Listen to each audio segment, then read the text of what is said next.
Hello everyone, happy Thursday. I hope you've had a good week so far and that you're prepared. Hey Stephen, prepared for the rest of the week, the weekend.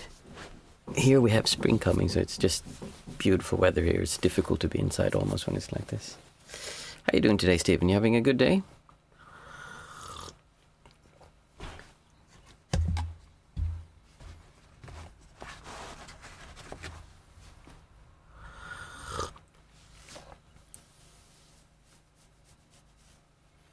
It feels like in Sweden, after spring, when spring comes, it's like everyone just goes out from their hiding place and you go out and become social.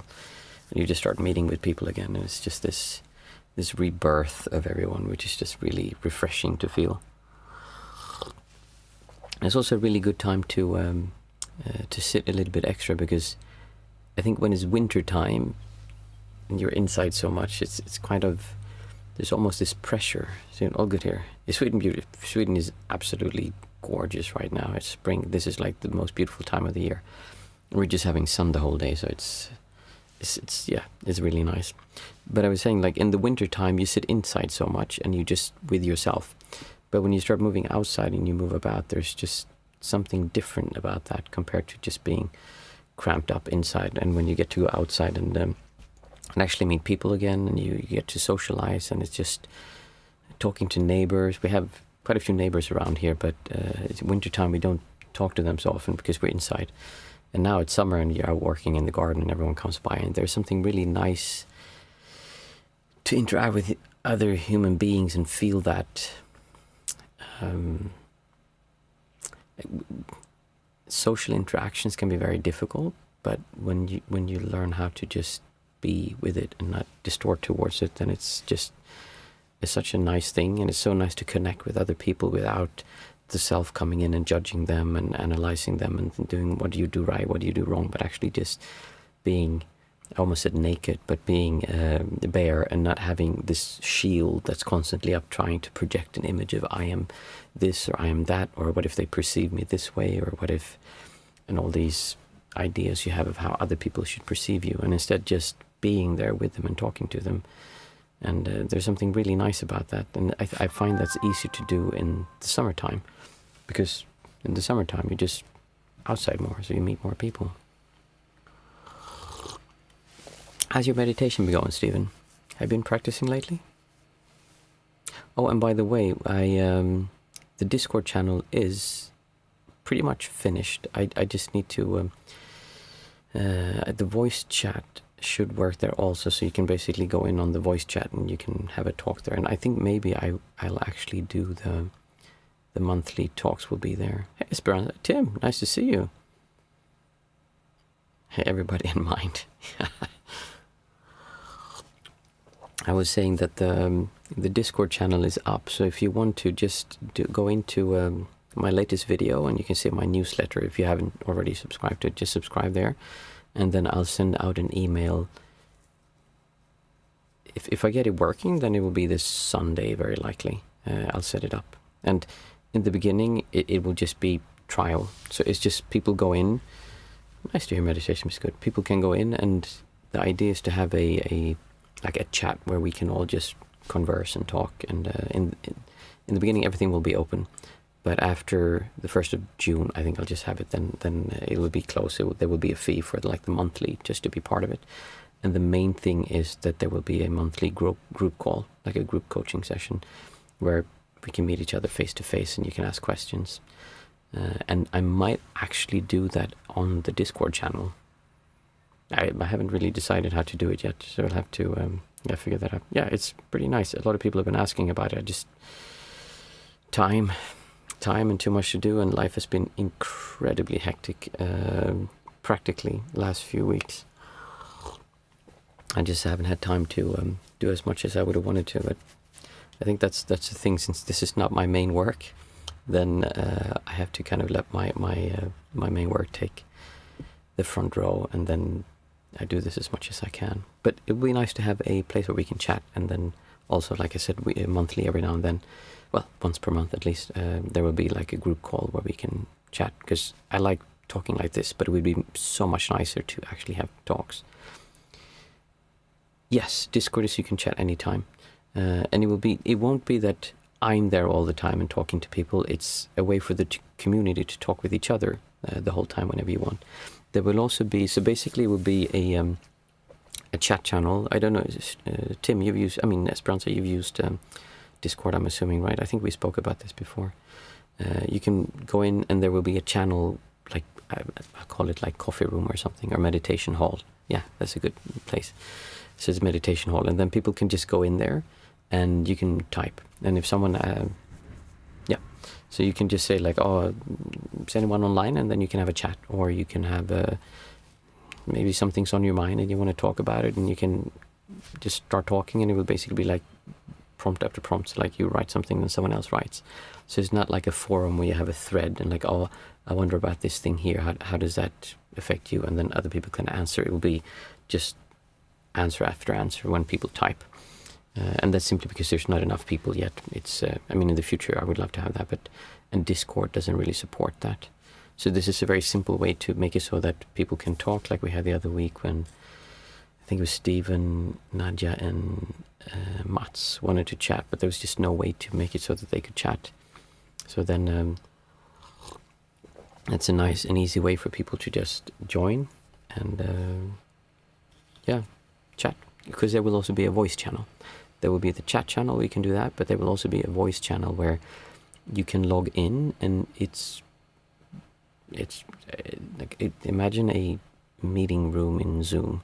So you can log in and you can do voice, or you can even have video, so you can talk to people that way. And that will be open the whole time. So if someone wants to talk to someone after the meditation, and then you can jump on there, or if in the middle of the week you want to do it. So how can I join? Sorry, I didn't get it. So the idea is that, because this first 2 weeks will just be a test, just to see how it works. So you just go into any of my last videos, you can join the newsletter. There's like a link. It says join my newsletter or something like that. Just type in your email address, and then Sunday, if I get everything to work, so I can actually invite people to the forum, because I don't even know how to close it off yet or make it available. I haven't come that far, but I've created it, and I have the rooms, and I have the voice channel, and I think that works. So this will just be like a way to get it working, and then we'll probably meet end of this month. I think we'll have a meeting, and as I said, that it won't be any cost or anything now this first month, because it's just trial. And then next month we'll have so that you can actually join. And I'm not entirely sure how it's going to be, but there will be some kind of fee. It would be a very reasonable fee.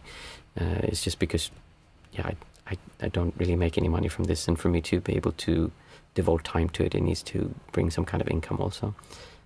So next month it will be more fleshed out, but this is just like test. I just want to make sure, does it actually work? Do I do it correctly? I'm not even sure how all of it works, so I have to figure that out.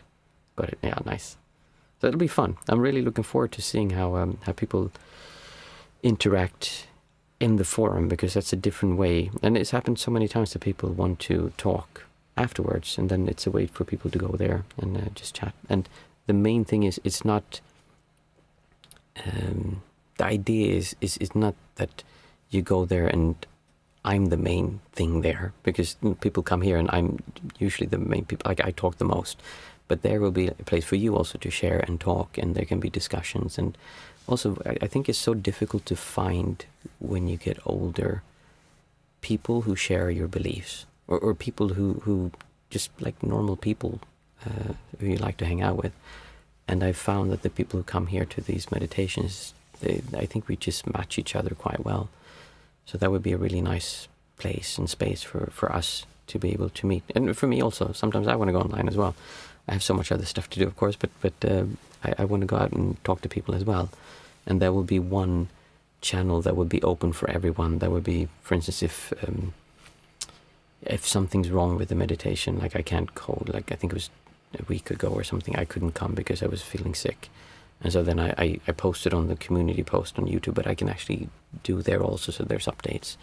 When there's a new video, there will be one channel in the Discord where I post that also, so you can see, so you don't miss them, because sometimes YouTube doesn't push out all the videos to everyone. So I think it can be fun. Like I'm looking forward to it. And it's a test. I have so many more things I would like to do, but I have to be realistic. I talked to someone who has like a really big forum, and they were saying one of the problems is that you need quite a lot of people to make a forum feel alive. If you have, so I wanted to have a chat room, like a coffee room, so like I can just go in and chat and type, and then I wanted to have a forum part where you can go in and post your practice journal. It's like, oh, I have my practice, and then everyone can write like, oh, I practiced today and I ran into this, and other people can say, yeah, that happened to me as well, and I faced it like this, or I got over it like that. Or there can be another channel that's like thoughts about meditation, they can talk that, and there could be one that is just a common room where you can talk about anything. It's just that if there's not enough people, then it will feel empty, because people don't go in every day and just type. Some people do, but so there needs to be like 100 people or something to really make it feel alive like that, and preferably like several hundred. So in the future, but for now, it would be really fun to have that. And also I really look forward to seeing people's faces, to have this discussion here, but actually sit and see like a big screen with everyone on it. The Discord chat works really well, like voice chat. I've used it before, and it's pretty much like Zoom, just like Zoom. So I think that's going to be fun. Anyone have any questions about anything of that, or something else that you want to talk about? Because we have another few minutes before we start sitting.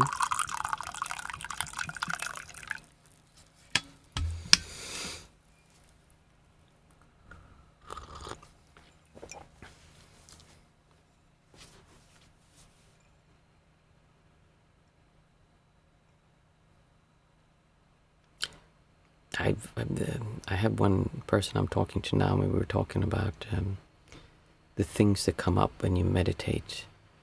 There's so much stuff that can come up for people that kind of distract people, and there's so many. It's almost difficult for me because I've forgotten what that was like, but I remember when I started sitting and I had all these thoughts about, is there a God, or where do we come from, or why am I sitting? Can I become enlightened? And is this the right technique, or am I messing up my mind? Am I doing something wrong? Is it wrong to feel sexual energy? Is sexual energy bad? Should I do semen retention? And like, well, actually I was a monk, so that was a no-brainer. I was doing that. But like all of these things seemed so important, and they seem like they were very important questions that needed to be answered correctly. And if I didn't, then yeah, something bad would happen. And after you've sat for a while and you've seen that you're never going to find answers to those things. You can, but they're just going to create more self. Because if you say it's wrong to masturbate, for instance, then you create this like feel, okay, this is wrong, we shouldn't do this, and this is bad. And then you start pushing against that, and you don't believe that that's a good thing to do. And it might cause you a lot of anxiety and worry and fear and lots of bad feelings, because that makes you a bad person if you believe that that's bad. And you listen to people have all these ideas about it, and everyone goes through this. And I'm not talking about just like the sex part, like all the stuff that comes up. Everyone goes through the same thing, and once you've gone through it, and the thing that comes out of it is not that you figure out the answers. I mean, if you have figured out the answer, and you really believe strongly that you know the answer to like what is right and what is wrong in those things, then you've missed the point, kind of, because it's not about finding the answer. It's about being okay with not knowing, or being okay with knowing that you can't know for sure, but you do your best. That's the main thing. What you let go of is the idea that it's so important, because why is that question so important? What is it that makes it feel so important? It's because we feel that I am important. I am really important, and if I do something wrong, then I mess up my life. I mess up what happens to me. I mess up my future. I mess up these things. So we put a lot of weight and heavy emphasis on those things to make sure that they are correct. And I'm not saying just like ruin your life or anything. I'm just saying that the pressure that you have from upholding this image of you, that's the thing that when you practice more, and if you do it in such a way that you actually let go of the sense of self, that's what disappears. That's not what people are looking for. They're looking for answers. I want to find out, should I do this? Should I not do that? And I have it so often people ask me, and then when I have the answer, because they believe, okay, I can just ask him. I mean, he's meditated a lot. I just ask him and he tells me the answer. And then I have the answer so I can do the right thing. Like, I could give you the answer, but that wouldn't make any sense. And it's just my answer, what I believe is good, just because I think this is the best approach. Doesn't necessarily mean it's the best approach for you. Which is why I never give advice when people ask me, what should I do about this? Or how should I handle that? Because I don't know. I mean, that's up to you. And I can have an idea, but I would be doing you a disservice in many ways if I would share that too much. I mean, I can share it, but if I made that the thing that I stand for, that I give the answers, because it's not going to help. But if you can let go of the need to find the answers, that's when you really are getting somewhere. And that's not what we're looking for when we start meditating. Especially when people do law of attraction and stuff. That's kind of a really clever way of the self to believe that it's spiritual, and at the same time being extremely materialistic and believing that, oh, if I just do the right thing, I can get the stuff I want, and then I'll be happy. And I mean, it's great to get the stuff you want and to have the things you want to have in your life. There's absolutely nothing wrong with that. But that's still not going to solve this feeling inside that is difficult to deal with. Does that make sense? I talk about that sometimes, and I feel like people hear that and then go, oh yeah, okay, so what should I do about this? I'm like, you just missed the point. Because it's so difficult, it's so in our mind. We're looking for answers. We go to school, we learn how things work, you get answers. The idea that it's not even that you need to learn the answer yourself, it's that you actually need to let go of the need to find the answer. That's what we're really after. And nice, yeah. So does anyone have anything they want to bring up? Or should we just start sitting? I'd be happy to talk about the subject if anyone has something that's been on their mind or that you've been struggling with or just thinking about.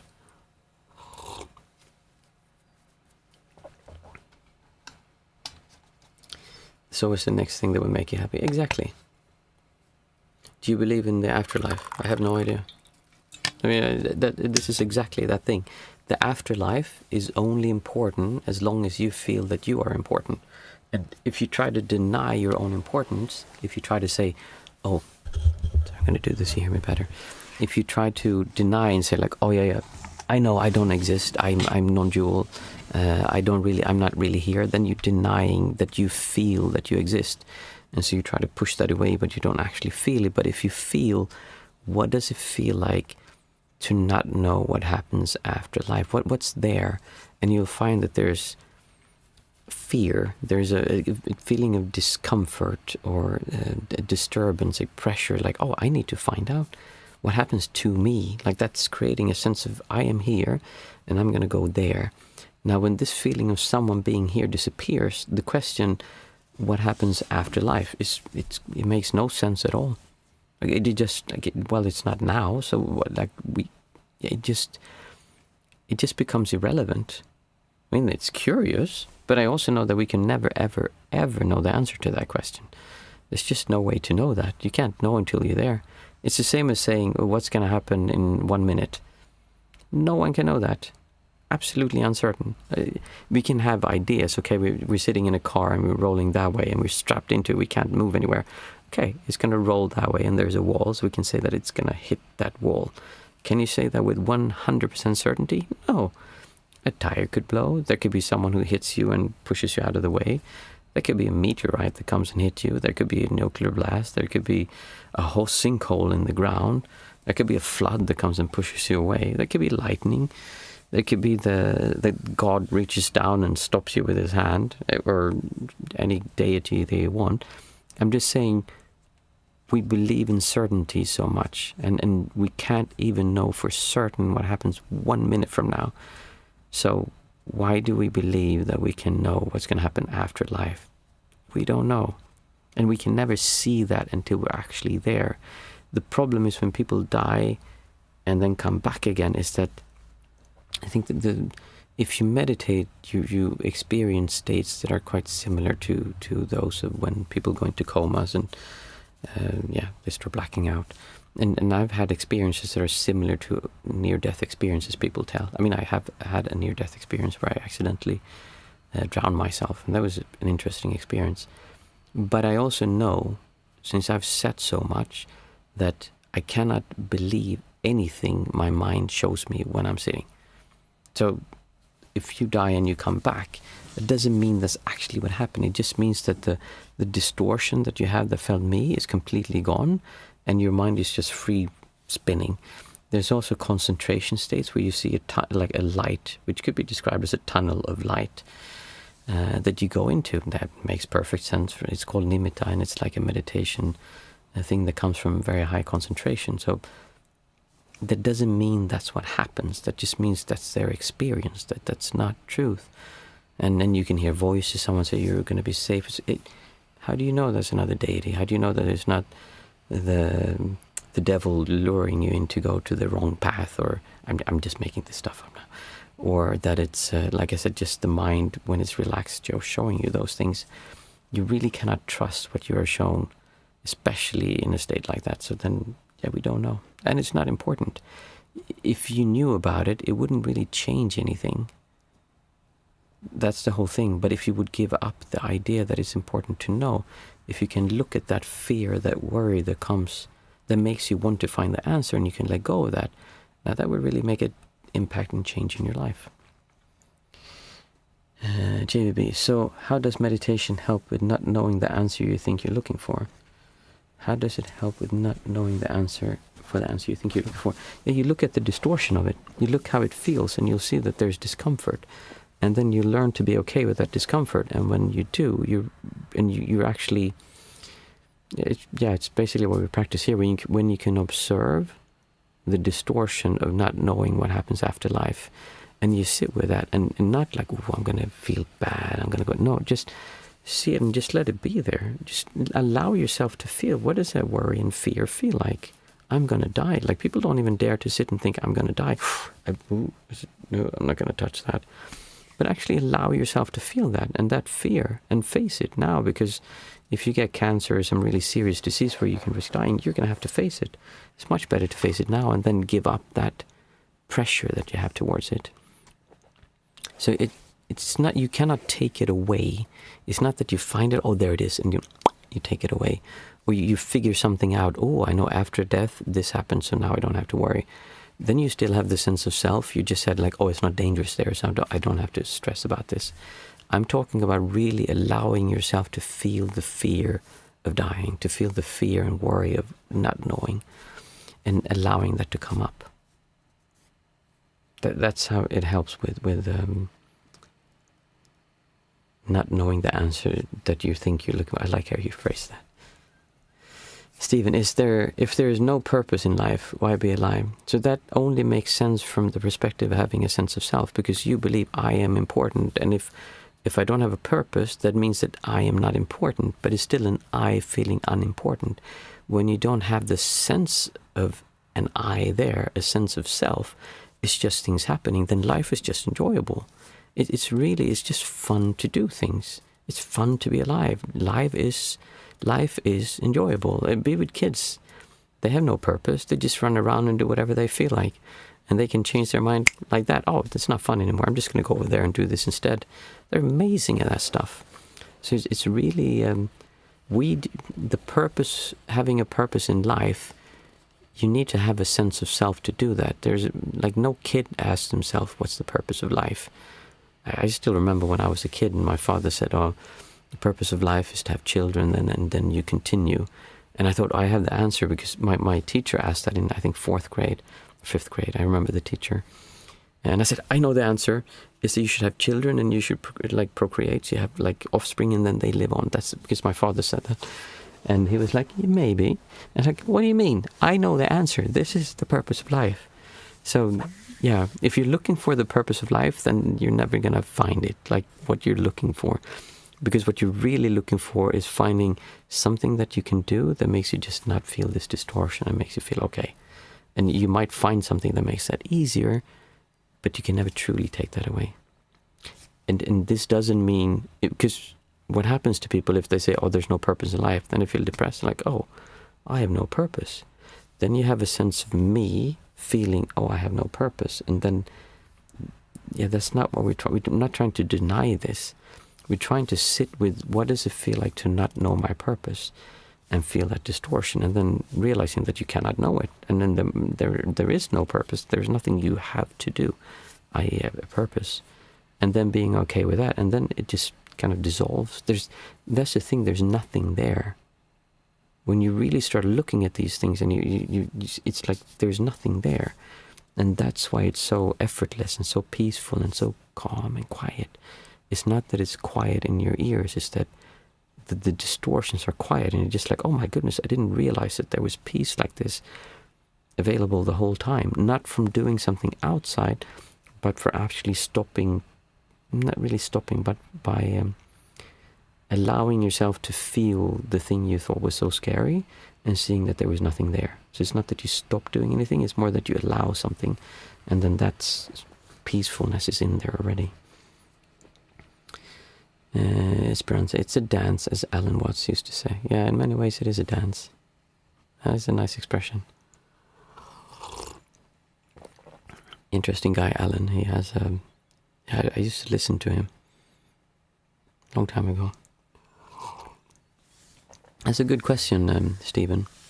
And it's again one of those things people ask me so many times about things like that.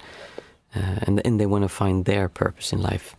And the thing is, if you just stop looking, then that's not the right answer. You need to look for the answer, and you need to see over and over again, like, hey, wait a minute, there's nothing there. People get really successful in Hollywood and stuff, and they earn so much money, and they have all the beautiful stuff that you can get, and beautiful people around them, and then they just feel empty. There's like nothing there. They found their purpose at doing the thing they should do, and they're so successful, but there's nothing there, because that's not what they're really looking for. That is not to say that it's not much easier to live an enjoyable life if you don't, if you live a life that's in kind of alignment with what you enjoy. So for me, if I would sit in an office doing bookkeeping like my brother does, that would be terrible for me. I would not be happy doing that. So then I should find another work. So I'm not saying just do bad stuff that you don't enjoy doing. I'm just saying don't do stuff and believe that that's going to make you happy. The happiness comes from inside. Stephen, what about people that find purpose in accomplishing something? Is this distortion? Well, then basically they make themselves feel bad so that they can push themselves to do something, and then when they get that thing, they'll see that there's nothing there. They'll have like happiness for a short while.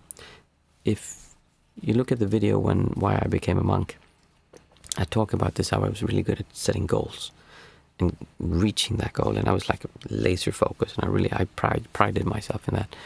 And when I had reached my financial goals for working as a salesperson, I thought, now I made it, and nothing happened. Like I had pushed myself to get there, and I felt bad. I distorted, and I made myself uncomfortable, believing that if I get over there I will be happier than here. And the thing is, I could just choose to be happy now. Why do I wait my happiness withhold my happiness until I'm over there? And the thing that happens, it's not that you stop doing things, it's just that it's just not so important. You won't have that drive. And then you say, okay, then I don't want to do it because I don't want to ruin my chances. Like, yeah, well, keep on doing that. You need to try it and see that's not going to bring you happiness. And I say this quite often. I bring up Elon Musk. He's like the richest person on earth, who's like, he won. You cannot get more money than him. He has beautiful women. He has kids. He has like everything he can want. And he seems absolutely miserable, even though he's so good at getting stuff. So he's like the best in the world at getting stuff. And still he's not happy. So if he can't do it, then what makes you believe you're going to do it by achieving something? Again, I'm not saying stop achieving and deny yourself that and feel like, oh, I'm detaching myself. No, that's the wrong way. You should do it. And at the same time as you're doing it, see like, hey, this is actually making me suffer. This is making me feel bad. I'm living in a relationship with my fiance, and we have 2 kids. And I not quite often, but I have that every now and then when we do something like, why are we doing this? What's the point? Like, we're having a fight with the kids. They don't want to, before now we were going to go to bed, and they just didn't want to go to bed. And we'd start to get upset. My fiance was upset and like, oh, I didn't go to bed. And like, what's the point? Like, yeah, we need to get them to bed, but I can still be happy even though they're acting like little brats and not doing what we tell them to do and making life difficult for us. I just need to be firmer. I need to show them. But if I feel that I am threatened, they're doing it to me, then I start yelling and screaming at them, and then I involve my ego, myself, like, oh, they're not doing like they should respect me, I'm their parent, I do so much for them, and then you start yelling and screaming, and it just makes them sad, and they're going to take on that behavior instead of really trying to just enjoy being with them. Kids are amazing, and it makes it easier for me to see my kids just goof around, and they're so cute, they're so adorable. I picked them up from daycare today, and my daughter wanted to go to up in the forest and look at something. She wanted to show me where she goes with school. And normally I'm like, no, we have to go home. I'm like, it's a beautiful day, let's just go. So we went there and we had fun, and I had such a nice time with them. Instead of feeling, oh no, I need to accomplish stuff, we need to go home, we need to make food. So we're a little bit late to bed, but we had a really nice time. And that came from me not needing to accomplish something. So we just believe that having a drive makes you happier, but it really doesn't in the way you think it does. It gets you stuff, but again, like, you can look at the people who are really successful, and the stuff is not what's going to make them happy. There are people who have lots of stuff who are happy. And if you have not enough money, then lack of money is going to make your life very difficult. But there's a difference between having enough and having like way excess. You don't need a private jet and a private yacht to be happy. You just need enough to survive and have food and have shelter and have a home and have a car, whatever it is you need. But like, we're not talking about unreasonable amounts of money. You need to find a balance. Yeah, exactly. That's what I mean.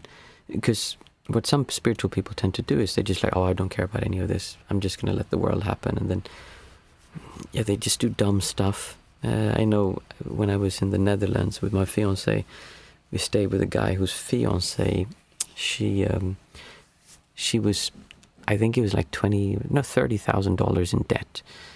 And then her inner calling said that she should go to Thailand for a few months to take a yoga course or something. I don't actually remember.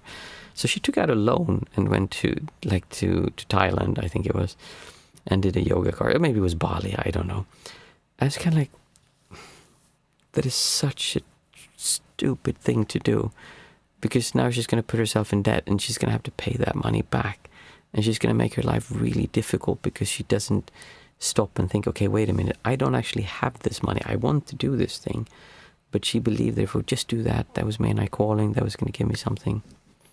So that's absolutely, Esperanza, if you don't find balance, then you're going to have problems, like serious problems. And in life, when you're lacking money, you can make your life really hard. You can still enjoy it. It's just that it's more difficult. And there's no reason to make life more difficult than it already is, because it's just difficult enough as it is. Trust me, like, don't make it more difficult than it needs to be. Cool. So, for those of you who just came in, I said that we're going to try, hopefully if everything works, this Sunday, I'll open up the Discord so we can chat there, and there will also be, at the end of the month, there will be a video call where everyone can have a discussion like this, but we can actually see each other. So I'm looking forward to that very much. And just go into any of my videos and you'll see a link to my newsletter. Just sign up there, and then I'll send up an email. If I get that to work, I still haven't sent out any emails. So if I get it to work, then you should have one on Sunday inviting you in. And it will just be a test run, the first half month where we have it up, to see how it works and make sure everything's okay. And then it will start for real in June. Everyone else who's new, we chat like this for a little bit before, and then we do the 5, 4, 3, 2, 1 method. Then we sit for 20 minutes. Today is Thursday, should be at least. So there's no guided meditation, but we just sit together, which is very nice. And before that, we do the 5, 4, 3, 2, 1 method. What the 5, 4, 3, 2, 1 method is a method to come back to our senses. So we say out aloud 5 things that we can see, 4 things we can feel, 3 things we can hear, 2 things we can smell, and 1 thing that we can taste. And we try to do that in such a way so that, for instance, I see my cup. We try to not have an emotional relationship to it. We just try to say what we see. In the seeing is only the seen, is a famous popular Buddhist saying. So I can just see the reflections, I can see the surface, the colors, the scribblings on it, and I can see the curvature, and like really try to enjoy what you see. Like, this is beautiful. This is a beautiful cup. What tends to happen, we buy this and we look at it once, oh, that's cool, and then we just, like, we don't even look at it. That's why having family photos on your table, you just stop looking at them because they just become, you see them every day. So try to see things anew, like you haven't seen them before, and really try to see that this is beautiful. It really is. I think it is. I see a cup, and say it out aloud together with me. Not the things I see, but the things you see. I see an extra pair of glasses. I see a impact screwdriver. I can see a t-shirt. And I'm looking at the t-shirt, seeing the waves on it, the shadows and the light. And there really is this beauty in your senses when you can be your senses. Not being aware of your senses, but really being in your senses. Then the world is beautiful. That's why you don't need a purpose to enjoy life. It's actually enjoyable, just the very fact of being alive. I see a remote control. And I see a wheel.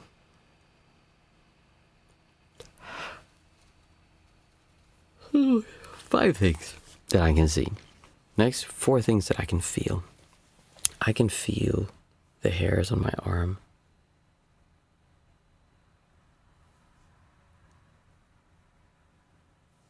Lots of sensations doing that. I can feel the coolness of this bell.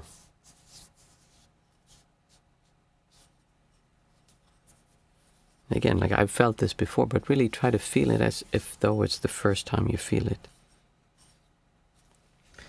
I can feel my hair. It feels like a bit dry and dirty almost. I was mowing the lawn today. I can feel my meditation cushion.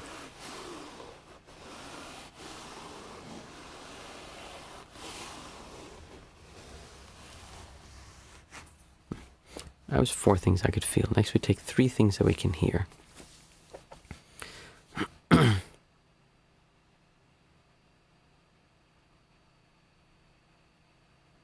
I can hear bird sounds outside.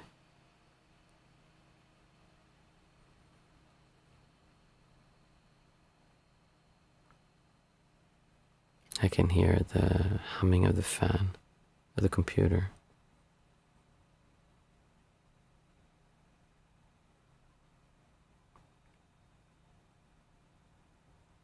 I can hear there's a bit of noise from the wind blowing on the office.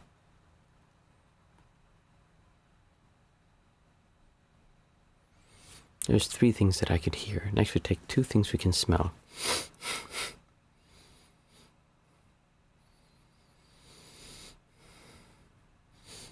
Strange, it smells a bit like old food almost. Shouldn't be any old food in here.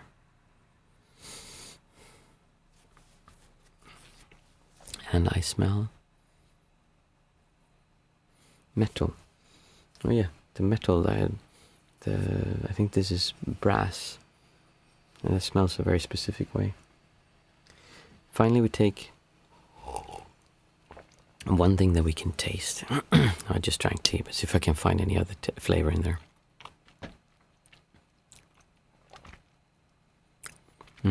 There's a strawberry flavor because I had a strawberry chewing gum before.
Hey, my mama, nice to see you again. I hope you all had a nice sitting. That was very nice for me. Wish you a great weekend, and I will try to have the Discord set up and ready for Sunday. It's almost there, so not much left. And if you want to join, just join the newsletter, and I will send out a link as soon as I'm ready with it, and then we can try it out. And it's just a test thing. We'll see how it goes. JB, I sometimes giggle during meditation. Am I doing meditation wrong? Absolutely, you're not allowed to laugh. That's terrible. Obviously joking. Thank you, and have a great weekend. And maybe I'll see you on Sunday on the Discord channel. Otherwise, I'll see you on Monday. Thank you.